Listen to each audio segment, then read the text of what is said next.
सांख्य सिद्धांत के अनुसार ब्रह्मांड की सृष्टि का क्रम, पंचीकरण प्रक्रिया तथा परमेश्वर के विविध नामों का निरूपण। सूत जी ने कहा, आश्रमों के संबंध में पूरे विधि विधान को सुनकर प्रसन्न मन वाले ऋषियों ने भगवान ऋषिकेश को नमस्कार करके पुनः इस प्रकार का वचन कहा। मुनिजन बोले, भगवान, आपने श्रेष्ठ चारों आश्रमों के विषय में सब कुछ बतलाया।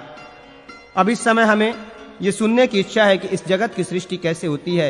हे पुरुषोत्तम, ये सब संसार कहां से उत्पन्न हुआ, किसमें विलीन होगा और इन सब का नियामक कौन है, ये सब आप बतलाएं।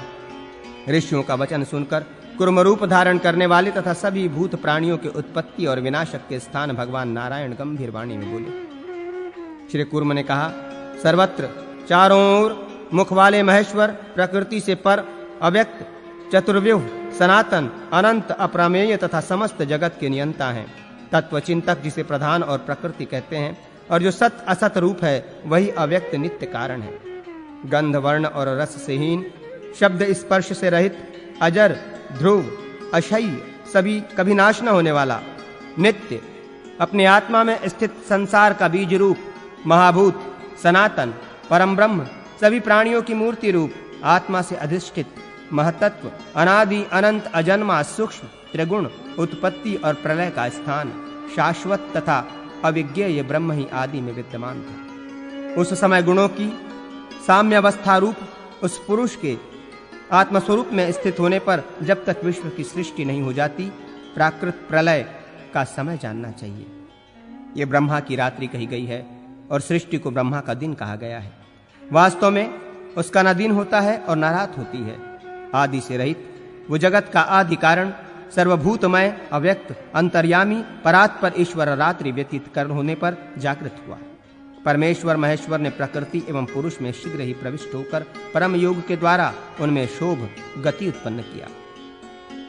जैसे वसंत ऋतु की वायु अथवा मद पुरुष एवं स्त्रियों को शुद्ध करता है, वैसे ही वो सेवा विग्रह योग बल से विविध शरीर धारण में समर्थ ईश्वर प्रकृति एवं पुरुष में अनुप्रविष्ट होकर शोभ का कारण बनता है। ये ब्राह्मणों, वही परमेश्वर शोभ उत्पन्न करने वाला है एवं स्वयं शुद्ध होने वाला है। वो प्रलय एवं सृष्टि करने के कारण प्रधान भी कहलाता है। प्रधान पुरातन पुरुष के शुद्ध होने से प्रधान प्रकृति पुराशात्मक महद बीज का आविर्भाव हुआ। इसी कारण से वो महाद्विज, महान, आत्मा, मति, ब्रह्मा, प्रबुद्धि, ख्याति, ईश्वर, प्रज्ञा, धृति, स्मृति तथा सन्मित कहलाता है। महतत्व से समस्त प्राणियों की सृष्टि का आदि कारण वैकारिक, तेजस तथा तामस, इन तीन प्रकार का अहंकार उत्पन्न हुआ। वह अहंकार अभिमान, कर्ता, मंता, आत्मा, उद्गल तथा जीव नामों से कहा गया है। उसी अहंकार से सभी प्रवृत्तियां होती हैं।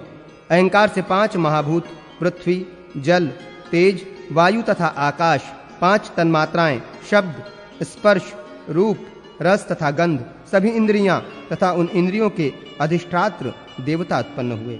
ये संपूर्ण जगत से उसी से ही उत्पन्न हुआ है। अव्यक्त से उत्पन्न मन को प्रथम विकार माना गया है। इस कारण ये कर्ता एवं भूतादिकों को देखने वाला है। वैकारिक अहंकार से वैकारिक सृष्टि उत्पन्न हुई। इंद्रियां तेजस हैं और उन इंद्रियों के अधिष्ठाता 10 देवता वैकारिक हैं। उनमें 11वां इंद्रिय मन अपने गुण के कारण उभयात्मक है। वो भूत तन्मात्राओं की सृष्टि है।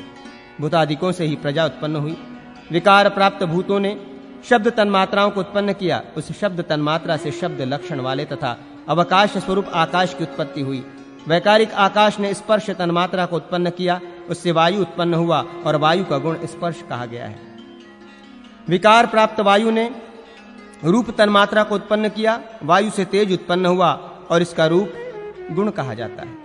विकार को प्राप्त हुए तेज ने भी रस तन्मात्राओं की सृष्टि की और उससे फिर जल की उत्पत्ति हुई। वो जल इस रस का गुण आधार है। विकार को प्राप्त हो रहे जल ने गंध तन्मात्रा को उत्पन्न किया। उससे संधात पृथ्वी तत्व उत्पन्न हुआ और उसका गुण गंध माना गया। आकाश की शब्द नामक तन्मात्रा है। उसने स्पर्श नामक तन्मात्रा को आवृत्त किया है। इसलिए वायु शब्द तथा स्पर्श इन दोनों गुणों वाला है। इसी प्रकार रूप नामक गुण शब्द एवं स्पर्श 2 गुणों से अविष्ट है। अतः तेज या अग्नि शब्द, स्पर्श तथा रूप इन 3 गुण वाला है। शब्द, स्पर्श तथा रूप एवं रस तन्मात्रा में प्रविष्ट हुए, इसलिए रसात्मक जल तत्व को 4 गुणों शब्द, स्पर्श, रूप तथा रस से युक्त समझना चाहिए। शब्द, स्पर्श, रूप तथा रस ये 4 गुण गंध तन्मात्रा में प्रविष्ट हुए, इसलिए पंच स्थूल महाभूत से युक्त पृथ्वी तत्व 5 गुणों वाला कहा गया है। इसी कारण ये शांत, घोर, मूढ़ तथा विशेष कहलाते हैं। ये परस्पर एक दूसरे में प्रविष्ट होने के कारण आपस में एक दूसरे को धारण किए रहते हैं। ये 7 महात्मा, महत, अहंकार आदि तत्व एक दूसरे के आश्रित होने के कारण बिना संपूर्ण रूप से मिले सृष्टि करने में समर्थ नहीं हो सके। पुरुष से अधिष्ठित और अव्यक्त से अनुग्रहित होने के कारण महतत्व से लेकर विशेष पंचभूत पर्यंत ये सभी तत्व अंड को उत्पन्न करते हैं। विशेष महाभूतों से एक बार में ही जल के बुलबुले के समान तथा जल में स्थित ये बृहद अंड उत्पन्न हुआ है। उसी बृहद अंड में परमश्रेष्ठी के सृष्टि स्वरूप कार्य का कारण सिद्ध निष्पन्न हुआ। प्राकृत अंड में क्षेत्रज्ञ आविर्भाव हुआ, जो ब्रह्म नाम से कहलाया। वे प्रथम शरीर धारण करने वाले हैं, वे पुरुष कहलाते हैं। और समस्त प्राणियों के आदिकर्ता वे ब्रह्मा सर्वप्रथम उत्पन्न हुए। प्रधान से पर में स्थित उस पुरुष को हंस, हिरण्यगर्भ, कपिल, छंद मूर्ति तथा सनातन कहा जाता है। उस परमात्मा का गर्भवेष्ठन था मेरु पर्वत, पर्वत थे गर्भ के आवरण रूप, चर्म जरायु तथा गर्भोदक थे सभी समुद्र।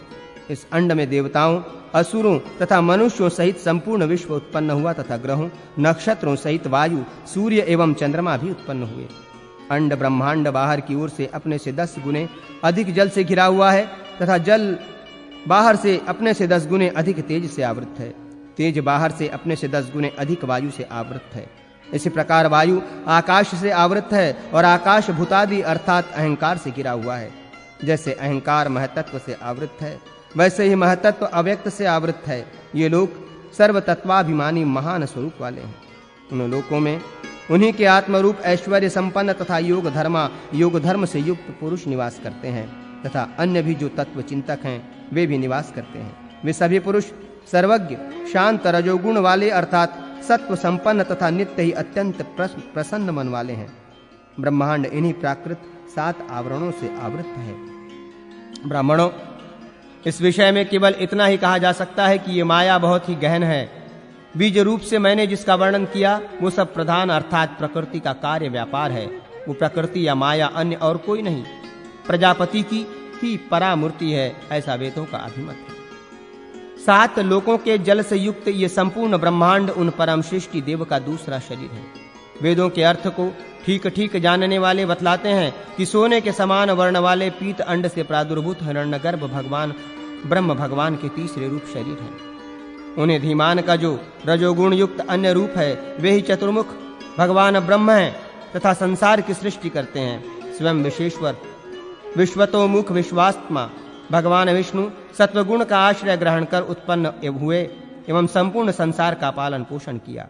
अंतकाल में स्वयं परमेश्वर सर्वात्मा रुद्रदेव तमोगुण का समाश्रय कर संसार का संहार करते हैं। एक होने पर भी वे निर्गुण निरंजन महादेव सृष्टि, पालन और संहार रूपी 3 गुणों के कारण 3 रूपों में स्थित हैं। वे सभी एक, कभी 2, कभी 3 तथा कभी अनंत रूप धारण कर लेते हैं। ये योगेश्वर परमात्मा अपनी लीला से अनेक आकार, क्रिया, रूप तथा नाम वाले शरीरों का निर्माण करते हैं और फिर संहार कर डालते हैं। भक्तों के कल्याण के लिए ही वे पुनः संहार करते रहते हैं।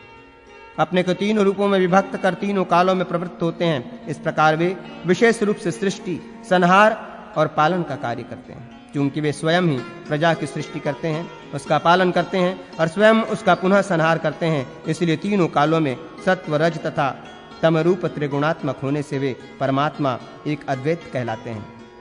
प्रारंभ में वे सनातन हिरण्यगर्भ प्रादुर्भूत हुए। आदि में उत्पन्न होने से वे आदिदेव तथा अजन्मा होने से अज कहलाते हैं। वे समस्त प्रजाओं का पालन करते हैं, इसलिए प्रजापति इस नाम से कहे जाते हैं और देवताओं में सबसे बड़े देव हैं, इसलिए महादेव कहलाते हैं। बृहत होने से वे ब्रह्मा तथा परम श्रेष्ठ होने के कारण परमेश्वर कहे जाते हैं। सबको अपने वश में रखने वाले, परंतु स्वयं किसी के वश में न रहने के कारण वे ईश्वर नाम से परिभाषित किए जाते हैं। उनके सर्वत्र गति होने के कारण वे ऋषि और प्रलय काल में सब कुछ हरण करने के कारण हरि कहलाते हैं। किसी के द्वारा उत्पन्न न होने तथा सर्वप्रथम होने के कारण स्वयंभू इस नाम से कहे जाते हैं। सभी मनुष्यों के वे अनय आश्रय स्थान है, इसलिए नारायण कहे जाते हैं। संसार का संहार करने से हर तथा सर्वत्र व्यापक होने से विष्णु कहलाते हैं। वे सब कुछ जानने के कारण भगवान तथा रक्षा कार्य करने से ओम कहलाते हैं। सभी का विशिष्ट ज्ञान होने से सर्वज्ञ तथा सभी के आत्मस्वरूप होने के कारण वे सर्व कहे जाते हैं। वे मल शून्य हैं, इसलिए शिव और सर्वत्र व्याप्त होने से विभू तथा सभी प्रकार के कष्टों का निवारण करने से तारक कहलाते हैं। और अधिक कहने से क्या लाभ। ये सारा जगत ब्रह्ममय ही है और वे परमेश्वर अनेक रूपों में विभक्त होकर अनेक क्रीड़ाएं लीलाएं करते रहते हैं। ये ब्राह्मणों, मैंने संक्षेप में इस अबुद्धि पूर्वक हुए प्राकृत सर्ग प्राकृत सृष्टि का वर्णन किया है। अब आप लोग ब्रह्मा की सृष्टि के संबंध में सुने।